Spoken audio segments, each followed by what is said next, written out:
Asia Pacific শীর্ষ সম্মেলনে যোগ দিতে আগে থেকেই দক্ষিণ কোরিয়ায় অবস্থান করছিলেন মার্কিন প্রেসিডেন্ট ডোনাল্ড ট্রাম্প। আজ সকালে আয়োজক শহর সেই বন্দর নগরী বুসানে যান চীনের প্রেসিডেন্ট শি জিনপিং। বাণিজ্য যুদ্ধে জড়িত দুই দেশের শীর্ষ নেতার বহুল আলোচিত বৈঠকের জন্য ভেন্যু বাছাই করা হয় বিমানবন্দর লাগোয়া গিমহে সামরিক ঘাঁটি।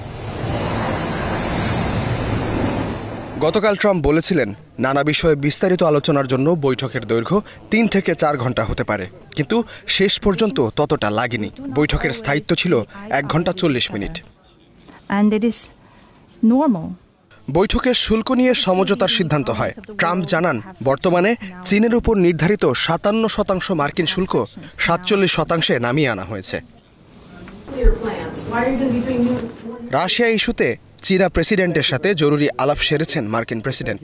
কী ধরনের কথাবার্তা হয়েছে তা প্রকাশ করেনি তিনি, তবে গুরুত্ব পায় ইউক্রেন যুদ্ধ ইস্যু। কিন্তু তাইওয়ানের উপর চীনের প্রভাব নিয়ে কোনো আলোচনা হয়নি। এবারের এশিয়া সফরে দক্ষিণ কোরিয়া থেকে ফিরে গেলেও আগামী এপ্রিল মাসে চীনে যেতে পারেন বলে আবারও ইঙ্গিত দেন ট্রাম্প। এরপর চীনের প্রেসিডেন্ট শি জিনপিংও যুক্তরাষ্ট্রে যাবেন বলে আশাবাদ জানানো হয়। তবে এখনই সফরের বিস্তারিত কোনো তথ্য দেননি ট্রাম্প। এবারের সাক্ষাতে চীনা প্রেসিডেন্টের মুখে প্রশংসা বাক্য শুনলেন ট্রাম্প। গাজা যুদ্ধবন্ধ চুক্তি বাস্তবায়নের জন্য মার্কিন প্রেসিডেন্টকে ধন্যবাদ then Xi Jinping.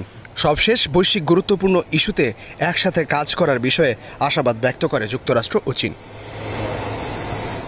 ইস্তেহাদুল Mahmud, star news.